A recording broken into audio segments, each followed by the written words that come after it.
Hello দোস্ত, আজকের আমার এই গল্পে আপনাদের স্বাগতম। আমার নাম দিলীপ এবং আমার বয়স ২৮ বছর। আমি উত্তরপ্রদেশের বাসিন্দা। এই গল্পটি আমার এবং আমার শাশুড়ির, যা একটি সত্য ঘটনার উপর ভিত্তি করে। দোস্ত, গল্পের শেষ পর্যন্ত থাকুন এবং চ্যানেলে নতুন হলে অবশ্যই সাবস্ক্রাইব করুন, যাতে আপনাদের ভালোবাসা এবং সমর্থন আমার কাছে এভাবেই পৌঁছায়। দোস্ত, এই ঘটনা ২২ সালের। একদিন আমি এবং আমার স্ত্রী কবিতা বাড়িতে একা ছিলাম। আমরা দুজনেই আমাদের কাজ করছিলাম, তখনই আমি দেখলাম ঘরের দরজায় আমার শাশুড়ি দাঁড়িয়ে আছেন। আমি বাইরের দরজা লক করে রেখেছিলাম, তাই শয়নকক্ষের দরজা খোলাই ছিল। কিন্তু শাশুড়ি মায়ের কাছে আমাদের ফ্ল্যাটের একটি চাবি ছিল, সম্ভবত সেটি দিয়েই তিনি ভিতরে চলে এসেছিলেন। আমি শাশুড়ি মাকে দেখে থমকে গেলাম, কিন্তু তিনি আমার দিকে তাকিয়ে চলে গেলেন। তিনি বাইরে গিয়ে আবার দরজার বেল বাজালেন, তখন আমি দ্রুত বাইরের দরজা খুলতে গেলাম। আমি দরজা খুলতেই শাশুড়িমা দরজায় দাঁড়িয়েছিলেন, তার মুখে হাসি ছিল। আমি আমার স্ত্রীকে ডেকে বললাম, কবিতা, মাম্মি এসেছেন কি? তখন কবিতা বলল, আসছি, ৫ মিনিট অপেক্ষা করো। ৫ মিনিট পরে তিনি গাউন পরে বাইরে এলেন। তিনি আসতেই মা ও বউ গলা জড়িয়ে ধরলেন। তখন দুপুর ৩টায় বাজে। কবিতা বলল, মাম্মি, চা বানিয়ে দেব? শাশুড়িমা হাসি মুখে বললেন, ঠিক আছে। তিনি রান্নাঘরে গিয়ে দেখলেন সেখানে দুধ নেই। আমি বাইরে দুধ আনতে যাচ্ছিলাম, তখন কবিতা বলল, আমি নিজেই যাচ্ছি, দোকানের আঙ্কেলের সাথে কিছু পুরানো হিসেব মেটাতে হবে। বলে কবিতা বাইরে চলে গেলেন। আমি এবং শাশুড়িমা বাড়িতে একা রইলাম। আমি তার দিকে তাকাতে পারছিলাম না।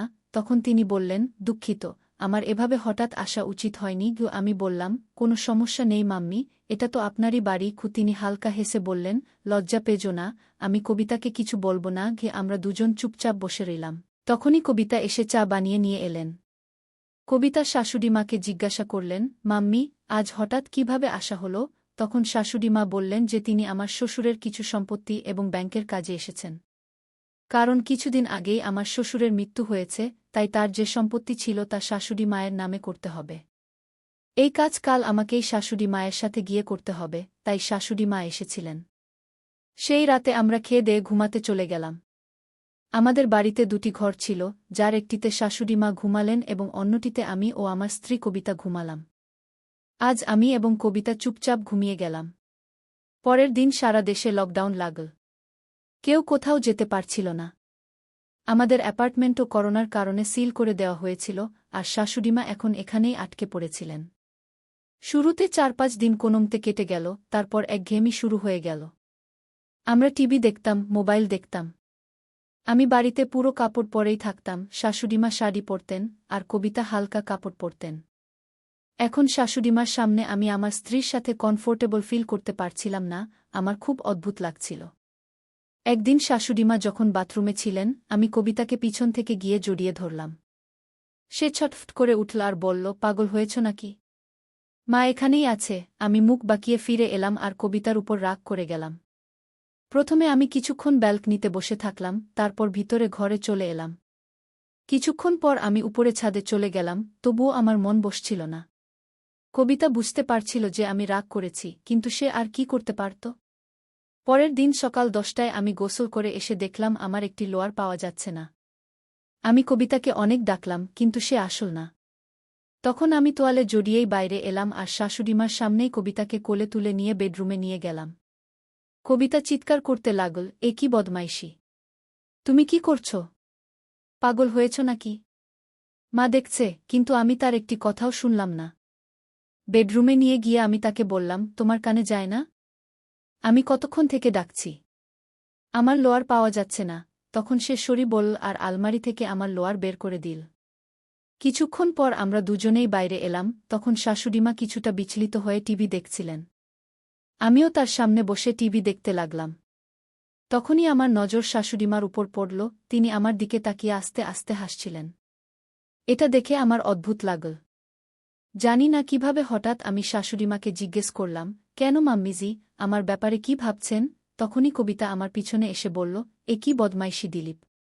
তুমি আমার মায়ের সাথে এভাবে কথা বলছ।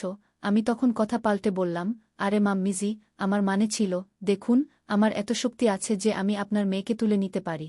তারপর আমি বললাম, সরি মাম্মিজি, আমি নিজেকে সামলাতে পারিনি। তিনি হেসে বললেন, কোনো সমস্যা নেই, আমি পুরনো যুগের শাশুড়ি নই। কনভেন্টে ইংরেজি শিক্ষিকা ছিলাম, ফ্রান্স আর ডেনমার্কে থেকেছি। আমি জানি বাড়িতে এভাবে বোরিংভাবে থাকা যায় না এবং এখন এই লকডাউন অন্তত 2 মাস থাকবে। আজ আমি গভীরভাবে শাশুড়িমাকে দেখলাম, সাধারণের চেয়ে লম্বা কদ, গোরা রং, সুন্দর মুখ, সবসময় হাসতেন এবং স্টাইলিশ শাড়ি পরতেন। আমার শাশুড়িমা আগ্রার টপ কনভেন্ট স্কুলে ইংরেজি শিক্ষিকা ছিলেন। তখন আমি জিজ্ঞাসা করলাম, মাম্মিজি, আপনি ফ্রান্স কবে গিয়েছিলেন? তিনি বললেন, হানিমুনে তোমার বাবাজি নিয়ে গিয়েছিলেন। কিন্তু বিয়ের আগে ফ্যাশন প্রতিযোগিতায় অংশ নিয়েছিলাম, তখনও গিয়েছিলাম। আমি বললাম, তাই আপনি এত স্টাইলিশ কি? শাশুড়িমা বললেন, আমি প্রথম দিন থেকেই বলতে চাইছিলাম যে তোমরা খোলামেলা থাকো, আমার লিহাজ করো না। 2 মাসের বেশি সময় আমরা ফ্ল্যাট থেকে বের হতে পারব না, তাই আমাদের খোলামেলা থাকতেই হবে। এক পল থেমে তিনি আমাকে দেখে বললেন, মনোরঞ্জনের নামে টিভি, মোবাইল, লুডো আর করার নামে খাওয়া দাওয়াই তো বাকি আছে। যদি তোমাদের দুজনের ইজাজত থাকে তাহলে আমিও শাড়ি ছেড়ে কিছু অন্য পরি। আমি বাড়িতে কখনো শাড়ি পরি না। কবিতা জানে কি? কবিতা বলল, হ্যাঁ মাম্মি, কেন না? আমিও বললাম, হ্যাঁ, আমার কি সমস্যা? তিনি ভিতরে গেলেন, কিছুক্ষণ পরে বাইরে এলেন, তখন আমার চোখ ছানাবড়া হয়ে গেল।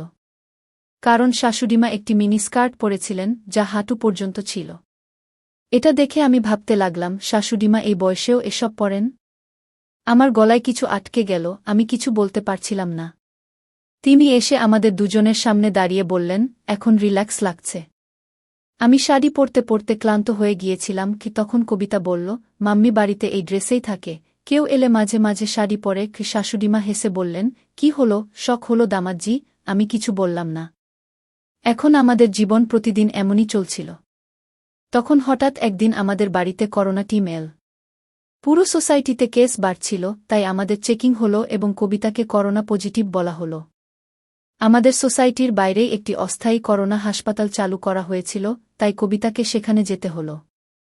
এখন বাড়িতে শুধু আমি এবং শাশুড়িমা ছিলাম।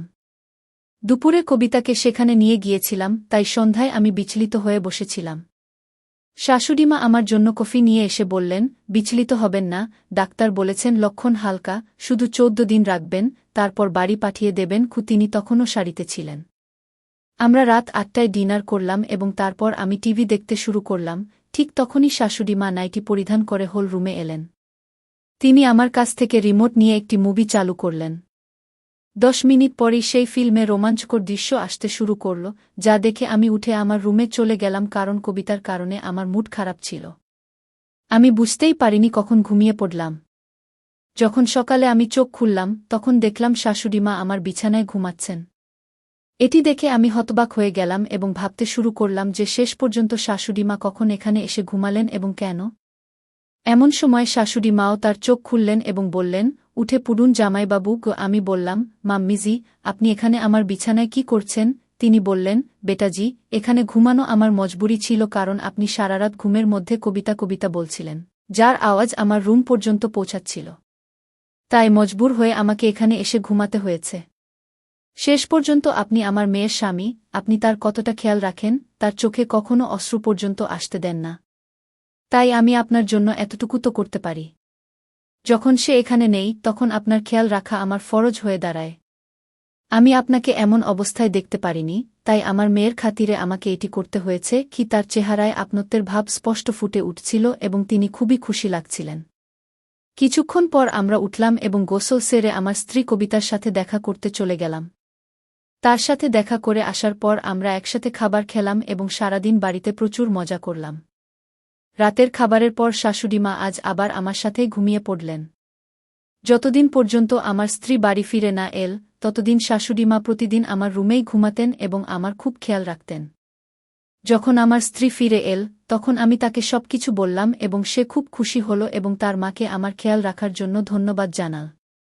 তারপর যতদিন লকডাউন চল, ততদিন আমরা 3 জন মিলে প্রচুর মজা করলাম এবং তারপর শাশুড়িমা তার বাড়ি চলে গেলেন। কিন্তু আমার স্ত্রীর অনুরোধে আমরা শাশুড়িমাকে আমাদের কাছেই থাকার জন্য ডেকে নিলাম, কারণ সেখানে তিনি একা থাকতেন। আজ আমরা 3 জন আমাদের জীবনে খুব সুখে মিলেমিশে থাকি।